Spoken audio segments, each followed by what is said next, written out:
നമസ്കാരം.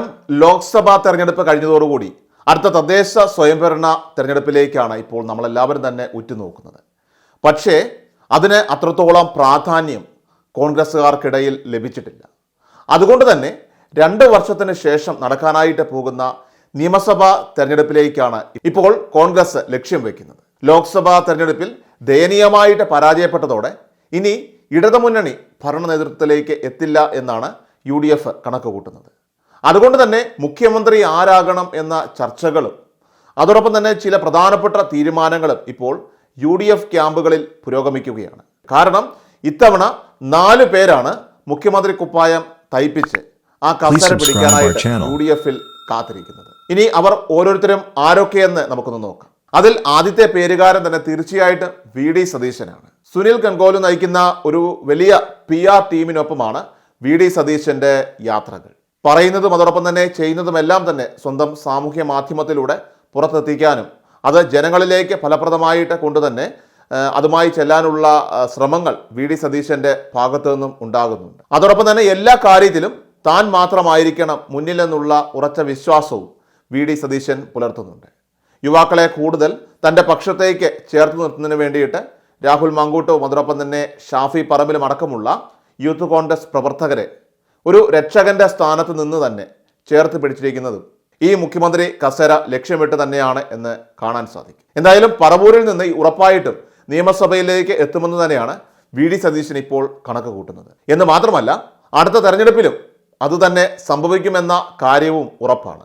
അതിനായി ആവശ്യമായ എല്ലാ കളികളും ഇപ്പോൾ VD സതീശൻ കളിക്കുന്നുണ്ട്. തൻ്റെ മുഖ്യമന്ത്രി സ്ഥാനാരോഹണത്തിന് വിഘാതമായിട്ട് നിൽക്കുന്നവരെല്ലാം തന്നെ ഒതുക്കാനുള്ള കരുനീക്കങ്ങൾ പോലും ഇപ്പോൾ അണിയറയിൽ സതീശൻ വളരെ രഹസ്യമായിട്ട് തന്നെ നടത്തുന്നുണ്ട്. ഇനി അടുത്തയാൾ ഹരിപ്പാട് MLAയും അതോടൊപ്പം തന്നെ കോൺഗ്രസിൻ്റെ മുതിർന്ന നേതാക്കളിൽ ഒരാളുമായിട്ടുള്ള രമേശ് ചെന്നിത്തലയാണ്.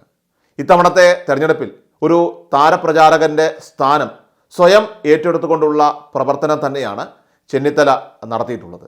എന്നാൽ വലിയ തോതിൽ നടക്കുന്ന നിശബ്ദമായിട്ടുള്ള ഈ വടംവലിയിൽ ഒരുപക്ഷെ രമേശ് ചെന്നിത്തലയുടെ പേര് അധികം ഉയരാതെ പോകുന്നുവെങ്കിൽ കൂടിയും സ്വന്തമായിട്ടൊരു വിങ് ഉണ്ടാക്കിയെടുക്കാനായിട്ട് ചെന്നിത്തലയ്ക്ക് സാധിച്ചിട്ടുണ്ട്. ഇനി VD സതീശനൊപ്പം തന്നെ അടുത്ത തെരഞ്ഞെടുപ്പിനൊടുവിൽ ശക്തമായിട്ട് തിരിച്ചുവരവ് നടത്തിക്കൊണ്ട് കേരള രാഷ്ട്രീയത്തിലെ മുടി ചൂടിയ ഒരു മന്നനായിട്ട് തന്നെ നിലയുറപ്പിക്കാൻ തയ്യാറായി നിൽക്കുന്ന ഒരാൾ കൂടിയുണ്ട്. അത് മറ്റാരുമല്ല K സുധാകരൻ തന്നെയാണ്. കണ്ണൂരിൽ നിന്ന് ഇത്തവണ ലോക്സഭയിലേക്ക് എത്തിയെങ്കിലും അത് വിട്ടിട്ട് നിയമസഭയിലേക്ക് മത്സരിക്കാൻ തന്നെയാണ് സുധാകരൻ ഇപ്പോൾ ഉറപ്പിച്ചിട്ടുള്ളത്. മുഖ്യമന്ത്രിക്കെതിരായിട്ട് ശക്തമായി പ്രതിരോധം തീർക്കാനും അതോടൊപ്പം തന്നെ വിമർശനം ഉന്നയിക്കാനും ഇപ്പോൾ സുധാകരനും അതോടൊപ്പം തന്നെ VD സതീശനും തമ്മിൽ വലിയ രീതിയിലുള്ള മത്സരങ്ങൾ നടക്കുന്നുണ്ടെങ്കിലും കടുത്ത ഭാഷയിൽ തന്നെ വിമർശിക്കാൻ സുധാകരന് മാത്രമേ കഴിയുന്നുള്ളൂ. കണ്ണൂരിൽ നിന്നോ അതുമല്ലെങ്കിൽ തളിപ്പറമ്പിൽ നിന്നുമോ നിയമസഭയിലേക്ക് എത്താനാണ് ഇപ്പോൾ സുധാകരൻ ലക്ഷ്യം വയ്ക്കുന്നത്. കണ്ണൂരിൽ നിന്ന് ഇത്തവണ KPCCയുടെ കണക്കുകൂട്ടലുകളെല്ലാം തെറ്റിച്ചുകൊണ്ട് വളരെ മികച്ച ഭൂരിപക്ഷത്തിലാണ് സുധാകരൻ MP ആയിട്ട് തിരഞ്ഞെടുക്കപ്പെട്ടത്. അതുകൊണ്ട് തന്നെ ഈ വിഷയം K സുധാകരൻ്റെ ആത്മവിശ്വാസം വളരെയധികം ഇപ്പോൾ വർദ്ധിപ്പിച്ചിട്ടുമുണ്ട്. 96-ലും 2001-ലും 2006-ലും കണ്ണൂരിൽ നിന്ന് തന്നെ നിയമസഭയിലേക്ക് K സുധാകരൻ എത്തിയിട്ടുമുണ്ട്. ഇനി MP ആണെങ്കിലും UDFന് അനുകൂല ഘടകമായിരിക്കുന്നത് കൊണ്ട് തന്നെ സുധാകരൻ്റെ ഒഴിവിൽ ഉണ്ടാകുന്ന ഉപതെരഞ്ഞെടുപ്പിൽ കോൺഗ്രസിന് നേട്ടമുണ്ടാക്കാൻ കഴിയുമെന്നും സുധാകരൻ വളരെ കൃത്യമായിട്ട് തന്നെ ഇപ്പോൾ വിശ്വസിക്കുന്നുണ്ട്. അതുകൊണ്ട് തന്നെ ശക്തമായിട്ടുള്ള ഒരു നീക്കമായിരിക്കും K സുധാകരൻ പക്ഷം നടത്തുക എന്നാണ് ഇപ്പോൾ ലഭിക്കുന്ന വിവരം. ഇനി മറ്റൊരാൾ ശശി തരൂരാണ്. ഒരുപക്ഷെ ഏതൊരു കോൺഗ്രസ് നേതാവിനേക്കാളും വോട്ടർമാർക്ക് ഏറെ ഇഷ്ടപ്പെട്ട ഒരു നേതാവ് ശശി തരൂർ തന്നെയാണെന്ന് കാണാൻ നമുക്ക് സാധിക്കും. അതിൽ തന്നെ മുന്നണി വ്യത്യാസങ്ങൾ ഒന്നും തന്നെ ഇല്ല താനും. അതേസമയം കോൺഗ്രസ് നേതൃത്വത്തിന് തരൂരിനോട് അത്ര വലിയ പ്രിയമൊന്നുമില്ല എന്ന് തന്നെ നമുക്ക് കാണാം. എന്നിരുന്നാലും തിരുവനന്തപുരം മണ്ഡലത്തിൽ മത്സരിച്ചുകൊണ്ട് മുഖ്യമന്ത്രി സ്ഥാനത്തേക്ക് എത്താമെന്നുള്ള പ്രതീക്ഷയിലാണ് ഇപ്പോൾ ശശി തരൂർ.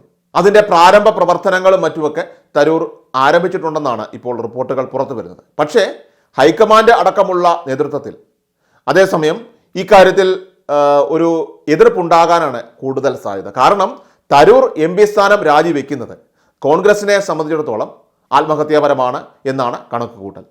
കാരണം ഇത്തവണത്തെ ലോക്സഭാ തെരഞ്ഞെടുപ്പിൽ BJPയിൽ നിന്നുള്ള രാജീവ് ചന്ദ്രശേഖർ വലിയ തോതിലുള്ള മുന്നേറ്റമാണ് തിരുവനന്തപുരത്ത് നടത്തിയിട്ടുള്ളത്. തിരുവനന്തപുരത്തെ ഒട്ടുമിക്ക നിയോജക മണ്ഡലത്തിലും മുൻപെങ്ങുമില്ലാത്ത മുന്നേറ്റമാണ് BJP നടത്തിയിട്ടുള്ളത്. അതുകൊണ്ട് തന്നെ തീർച്ചയായിട്ടും തരൂർ MP സ്ഥാനം രാജിവെച്ച് ഒഴിഞ്ഞാൽ അതിനുള്ള ഉപതെരഞ്ഞെടുപ്പിൽ അത് BJPക്ക് അനുകൂലമായിട്ട് മാറും എന്ന് തന്നെയാണ് ഇപ്പോൾ വിലയിരുത്തൽ. അപ്പോൾ അങ്ങനെ വന്നാൽ കോൺഗ്രസിന് തിരുവനന്തപുരം മണ്ഡലം പൂർണ്ണമായിട്ട് അങ്ങ് നഷ്ടമാകുന്ന സാധ്യതയാണ്. അതുകൊണ്ട് തന്നെ നേതൃത്വം പ്രതീക്ഷിക്കുന്നത് പോലെ തന്നെ തരൂരിനെ ഹൈക്കമാൻഡും അവിടെ മത്സരിക്കാനായിട്ട് അനുവദിക്കില്ല എന്നാണ് റിപ്പോർട്ട്. ഇതാണ് കേരളത്തിലെ കോൺഗ്രസ് നേതൃത്വം ഇപ്പോൾ വിശ്വസിക്കുന്നത്. ഇനി മറ്റൊരാൾ വരുന്നത് K. മുരളീധരനാണ്. തൃശ്ശൂരിലെ ഒരു വലിയ തോൽവിയെ തുടർന്ന് തൽക്കാലം ഇനി രാഷ്ട്രീയത്തിൽ നിന്ന് കുറച്ച് വിട്ടുനിൽക്കുന്ന നിലയിലാണ് ഇപ്പോൾ മുരളീധരൻ. എങ്കിലും ശക്തമായിട്ടുള്ള ഒരു തിരിച്ചുവരവ് നടത്താൻ തന്നെയാണ് അദ്ദേഹം ഇപ്പോൾ ഉദ്ദേശിക്കുന്നതെന്നാണ് നമുക്ക് ലഭിക്കുന്ന സൂചനകൾ. കാരണം അത് വട്ടിയൂർക്കാവിലൂടെ നിയമസഭയിലേക്ക് എത്തുന്ന തരത്തിലാകും എന്ന് തന്നെയാണ് ഇപ്പോൾ റിപ്പോർട്ടുകൾ പുറത്തു വരുന്നത്. അതിനായിട്ടുള്ള പ്രാരംഭ പ്രവർത്തനങ്ങൾ മുരളീധരനും ഇപ്പോൾ ആരംഭിച്ചു കഴിഞ്ഞിട്ടുമുണ്ട്. അതുകൊണ്ട് തന്നെയാണ് K. സുധാകരൻ വയനാട് മണ്ഡലവും അതുപോലെ തന്നെ പാലക്കാട് മണ്ഡലവും ഒക്കെ നൽകാമെന്ന് പറഞ്ഞിട്ടും അതിലൊന്നും വീഴാതെ തന്നെ മുരളീധരൻ സ്ഥിരചിത്തതയോടെ നിലകൊണ്ടത്. വട്ടിയൂർക്കാവിൽ ഇത്തവണ മികച്ച വിജയം സ്വന്തമാക്കാനുള്ള എല്ലാ തരത്തിലുള്ള ചരട് വലികളും പ്രവർത്തനങ്ങളും മുരളീധരൻ ഇപ്പോൾ നടത്തിക്കൊണ്ടിരിക്കുകയാണ്. അതേസമയം തന്നെ കോൺഗ്രസിനുള്ളിലെ ഈ ഉൾപാർട്ടി പ്രശ്നങ്ങൾ വട്ടിയൂർക്കാവ് തെരഞ്ഞെടുപ്പിലും ബാധിക്കുമോ എന്ന സംശയവും ഇപ്പോൾ മുരളീധരനുണ്ട്. അപ്പോൾ ഈ സാഹചര്യത്തിൽ വരാൻ പോകുന്ന നിയമസഭാ തെരഞ്ഞെടുപ്പ് കോൺഗ്രസിനെ സംബന്ധിച്ചിടത്തോളം തീർത്തും നിർണായകമാണ് എന്ന് തന്നെ നമുക്ക് കരുതാം. കാരണം കരുത്തരായിട്ടുള്ള 4ഓളം ആളുകൾ സ്വയം പ്രഖ്യാപിത മുഖ്യമന്ത്രി സ്ഥാനാർത്ഥിയായിട്ട് മത്സരത്തിന് ഇറങ്ങുമ്പോൾ തീർച്ചയായിട്ടും പാർട്ടിക്കുള്ളിൽ തന്നെ വലിയ പോര് കടുക്കുമെന്ന് അർത്ഥം. അങ്ങനെ വന്നാൽ ശക്തരായവർ തന്നെ മുന്നിലേക്ക് വരിക തന്നെ ചെയ്യും. ഒരു വലിയ ഉൾപാർട്ടി പോരിനായിരിക്കും വരാൻ പോകുന്ന നിയമസഭാ തെരഞ്ഞെടുപ്പ് കോൺഗ്രസിനെ എത്തിക്കുക.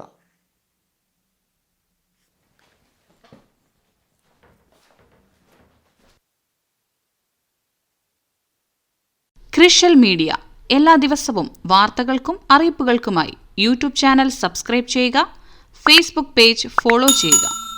വാർത്തകളുടെ നോട്ടിഫിക്കേഷനായി ബെൽ ഐക്കൺ എനേബിൾ ചെയ്യുക.